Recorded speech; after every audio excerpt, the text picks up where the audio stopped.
تو نادرا کی اکاؤنٹیبلٹی ہوگی ان لوگوں کی جو آئیڈینٹی تھیفٹ میں شامل ہیں, اور آج بھی ایسے بہت سارے لوگ ہیں جن کی روزانہ کی بنیاد پہ اکاؤنٹیبلٹی ہو رہی ہے. جی پلیز. سر افغانیوں کے علاوہ جو انلیگل رہتے ہیں اور نیشنلٹی کے کون سے ایسے لوگ ہیں جو انلیگل ہیں, ان کے اعداد و شمار کیا اور کتنے کو بھیجا ہے؟ دیکھیں, ایک تو یہ اعداد و شمار پہ فگرز پہ میں ہمیشہ اوائڈ کرتا ہوں کہ اس پہ ہم نہ آئیں.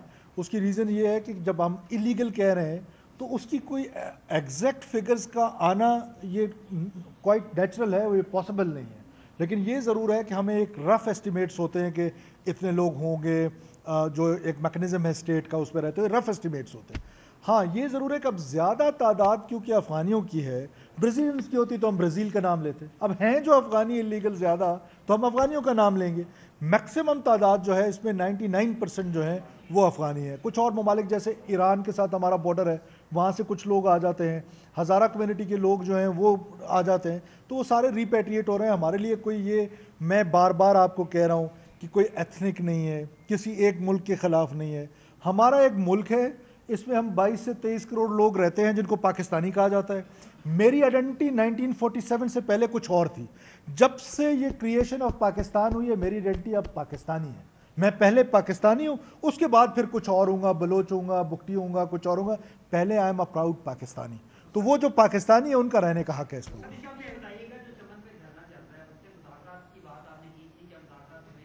دیکھیں, ہم ان کے ساتھ ان ٹچ ہیں, ہم ان کے ساتھ جو ان کی لیڈرشپ ہے, 4-5 لوگ ہیں جو ڈفرینٹ پارٹیز کے, انہوں نے ایک گروپ بنایا ہوا ہے, ان کے ساتھ بار بار ہماری بات چیت ہو رہی ہے. ہمارا اس میں ایک بڑا واضح موقف ہے کہ دیکھیں یہ جو, اب اس کو بھی انڈرسٹینڈ کریں, یہ جو ڈویژن ہوئی ہے 1947 میں جب کریشن آف پاکستان کی, یہ ڈویژن جو ہے وہ پنجابیز کی بھی ہوئی ہے, وہ سندھیز کی بھی ہوئی ہے, وہ بلوچ کی بھی ہوئی ہے, وہ پشتون کی بھی ہوئی ہے. تمام پاکستان میں ڈویژن ہوئی ہے, ایک نیا ملک بنا ہے. اب یہ کام تو 1947 میں ہو جانا چاہیے تھے کہ ہم نے کسی اور ملک میں جانا ہے تو ہم اس میں ویزا لے کر آئیں گے. یہ اسٹیٹ آف پاکستان ہے جنہوں نے آج تک اتنی نرمی کی ہے کہ 75 سال سے بغیر کسی ٹریول ڈاکومنٹ کے لوگ آ جا رہے ہیں. ہم سمجھتے ہیں, ہمیں اس بات کا احساس ہے کہ روزگار کے مسائل ہیں, وہاں پر لوگ ڈیوائڈڈ ولیجز ہیں, لیکن اسٹیٹ نے اپنی جو وہ ہے اس کو قائم کرنا ہے. اب آپ اندازہ لگائیں کہ جو بنوں میں حملہ ہوا ہے وہ افغان نیشنل نے کیے, اور وہ تذکرے پہ پاکستان آیا. وہ جو تذکرہ ہے اسے ڈاکومنٹ, ایک سفید پیپر ہے, اس پہ وہ ویزا ٹائپ کا ہے, وہ تذکرہ دکھائے اور اندر آ جائے. تو ہم نے باقی بارڈرز پہ جیسے تورخم ہے, کے پی کے جو بارڈرز ہیں ان پر تو آلریڈی 1 ڈاکومنٹ رجیم ہے, لوگ پاسپورٹ پہ آتے جاتے ہیں. دس از کوائٹ نیچرل. اور یہ دیکھیں نا, آپ اس سے اندازہ لگائیں کہ یہ ہمارے اسٹیٹ کی ریکوائرمنٹ ہے کہ ہم ویزا پالیسی کو انکریج کریں, پاسپورٹ کو انکریج کریں. لوگ ہمارے ملک میں آنا چاہتے ہیں, حج جیسا مقدس فریضہ, یہ فرض ہے ہم پر کہ ہم جا کر ایک دفعہ حج کر لیں. کیا ہم بغیر ویزے کے جا سکتے ہیں سعودی عربیہ میں؟ کوئی امیجن کر سکتا ہے؟ ہمارا head of the state imagine کر سکتا ہے؟ اس کو بھی ویزا لینا پڑتا ہے. تو ہمارے ملک میں جو بھی آنا چاہتا ہے وہ پاسپورٹ کے ذریعے آئے. ہم ان کے ساتھ مذاکرات بالکل کر رہے ہیں, لیکن ہم اپنے اس پہ فرم ہیں کہ ہم نے اس 1 ڈاکومنٹ رجیم کو امپلیمنٹ کر رہے ہیں. ان کی فیسلٹیز ہیں, پاسپورٹ آفیسز ہیں, وہ ہم ضرور بنائیں گے.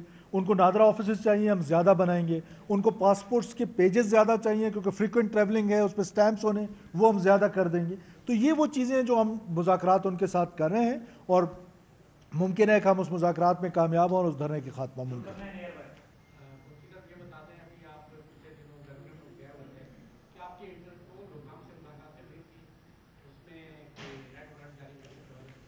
دیکھیے, انٹرپول میں انوائٹڈ تھا, میں وہاں گیا.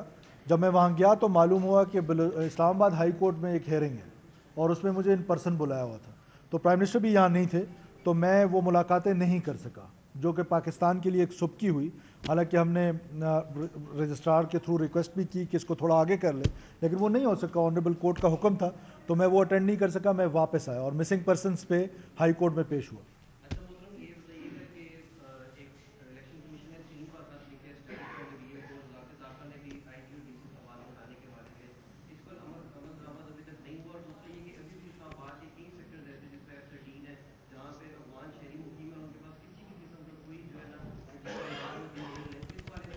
ہمارے پاس ویب پورٹل ہے, فون لائن ہے. آپ بجائے پریس کانفرنس میں ان کو آئیڈینٹیفائی کرنے کے پلیز ادھر کریں, مجھ سے آ کے آفس میں کر لیں. ہم ابھی آپ کے ساتھ دیں گے.